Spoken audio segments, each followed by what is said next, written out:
Hey friends, welcome back to my channel. If you're new here, welcome.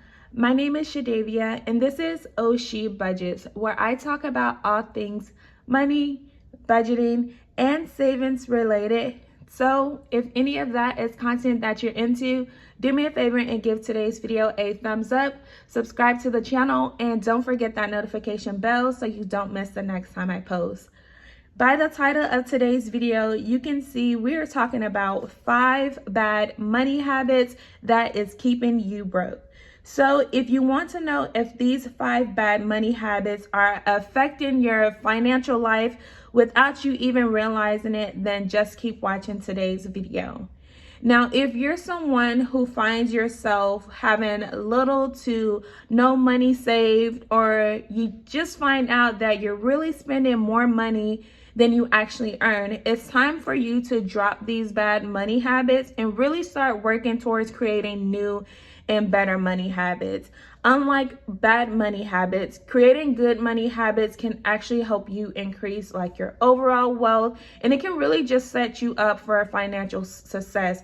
Having that good relationship with money is just a feeling that I cannot describe. So of course, breaking bad money habits don't just happen overnight, but with consistency and determination, you can really start to build a better relationship with the money. And again, those money habits, those good money habits actually will not keep you broke. So for starters, your mindset, you guys, is going to be very important when you think about breaking any type of bad habit. So today we're talking about bad money habits.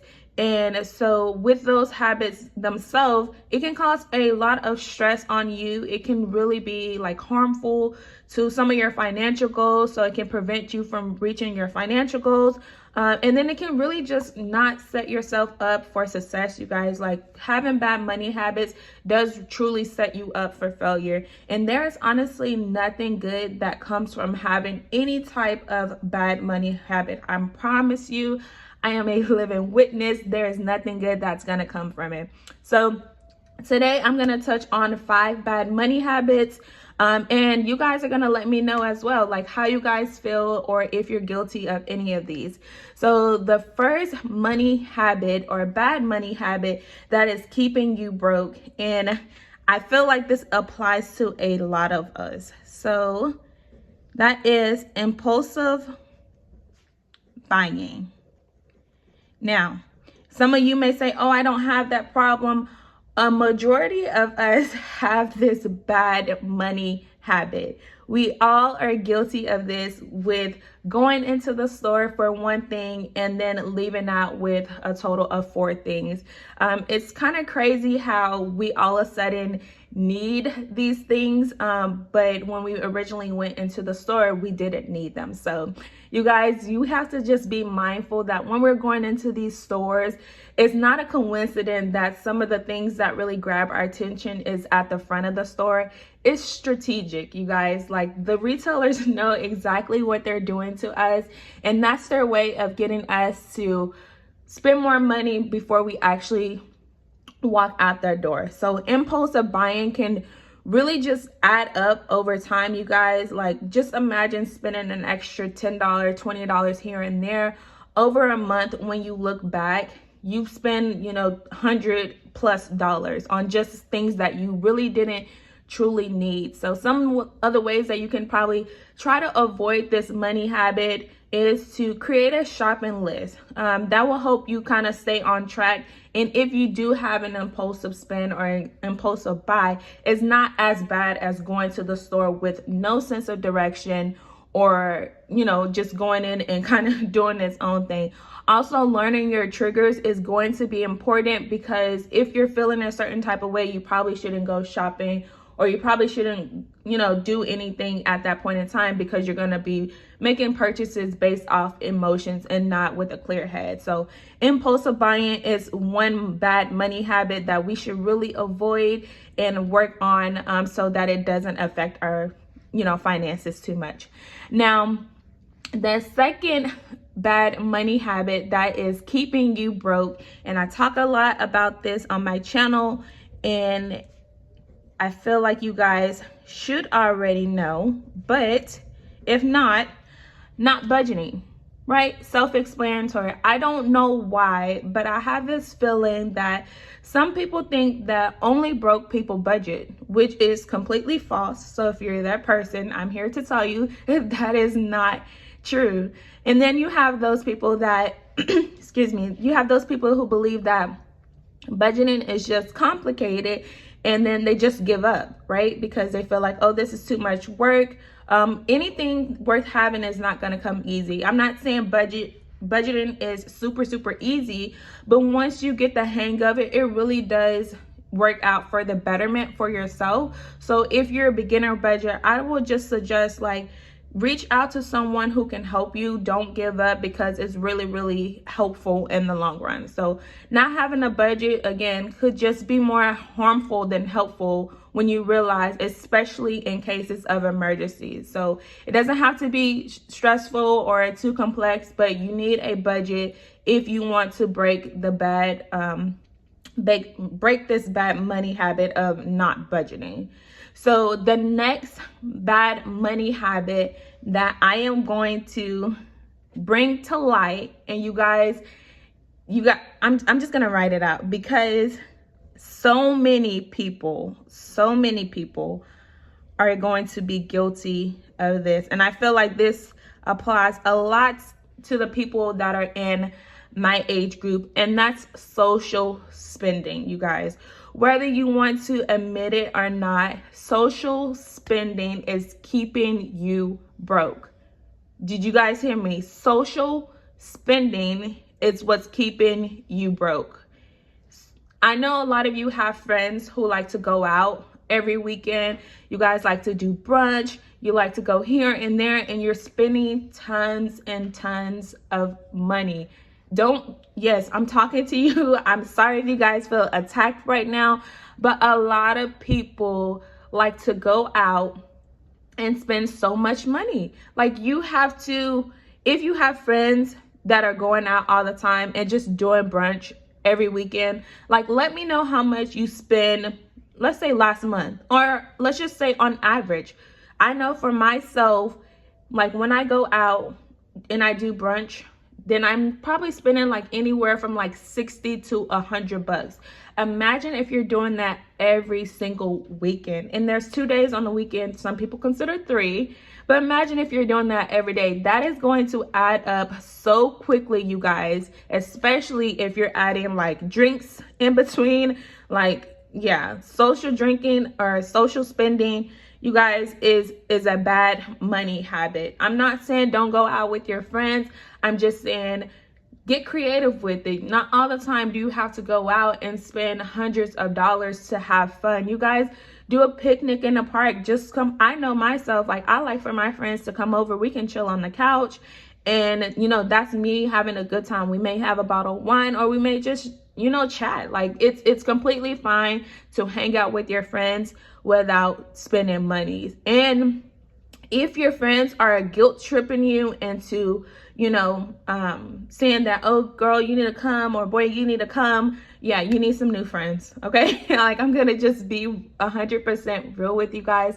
Your friends is not gonna guilt trip you when you say no. And you guys have to learn how to say no, because like I said, I see it all the time that you guys are going out spending so much money, and I'm just like, why? Why are you guys doing that?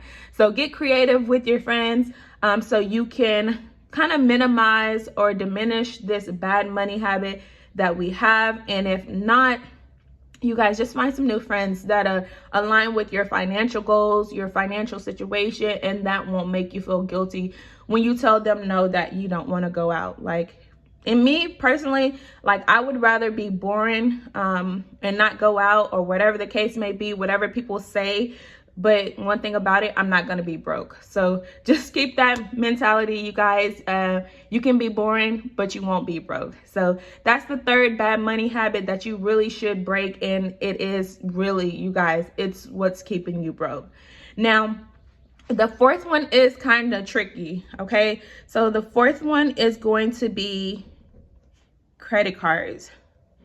So we all know credit cards usually have a bad name to them or a bad association to them, but it is and it can truly be a bad money habit if you're not responsible, right? So if you're gaining something from these credit cards like cash back or points that you're gonna use for like an upcoming trip or whatever the case may be, then yeah, go for it, right? Like that's beneficial for you. But if you're just using the credit card to buy or fund luxury purchases and you can't truly afford it, but you're gonna just pay it off over a period of time, don't do that, you guys. Like if you can't afford to simply pay it off at that same time, don't put it on the credit card. Like it's simple. You already have the money. Like why are you putting it on a credit card? Like I genuinely want to know the answer to that question, because those interest rates on those credit cards are real and it can end up costing you hundreds if not thousands of dollars. So again, the best rule of thumb for this one is that if you can't pay it now, like if you can't pay it back now, then just don't put it on there. I mean, that's really simple. That goes without saying. And then the last bad money habit that is keeping you broke, and I know I'm about to hit the nail on the head with this one, you guys, because I know so many people are guilty of this, you guys. Tell me if I'm wrong. Tell me if I'm wrong as soon as I write this. Buy now, pay later. Am I wrong, you guys? Tell me right now, am I wrong when I say the buy now, pay later services are bad money habits that are keeping you broke? There are so many people that use these services for convenience. Affirm, what's the other one? Gosh, Afterpay. I don't even know because I don't use Klarna. That's another one. Yeah, you guys, these services are, I mean, they're doing their job because they're working, right? But they're really keeping you broke because you're doing it for the convenience, not because you actually need to. At what point do you say, I don't need to make, 4 payments of $10 per month and just pay the $40 because you have it? Like before you know it, with all of these buy now, pay later services, you're gonna end up paying like $100 plus each month on all the things that you put on pretty much like ongoing layaway. Like I don't, you guys, I don't get it, especially if you don't need it, right? And most of the time what I found is that people actually have the money, they just don't like to spend the money outright. Well, if that's the case, save for it over a period of time. So if you know you want to buy something that costs $100, save a little bit here and there, and then when it is time to pay the full $100, you're not paying it all at one time. You guys, people will put their life on buy now, pay later if they could. Like I am not making this up. It's crazy. The marketing tactics that they're using is working on a lot of people, you guys. But please, please, please break this bad money habit for your own financial stability, you guys. Now, when you actually drop these bad money habits and replace them with good ones, then you can really set yourself up for financial success. So those are my 5 bad money habits that I believe that is keeping you broke. If you made it to this part in the video, let me know which bad money habit you are guilty of. And if you enjoyed today's video, as always, give it a thumbs up, you guys. Subscribe to the channel if you haven't already. And don't forget that notification bell so you don't miss the next time I post.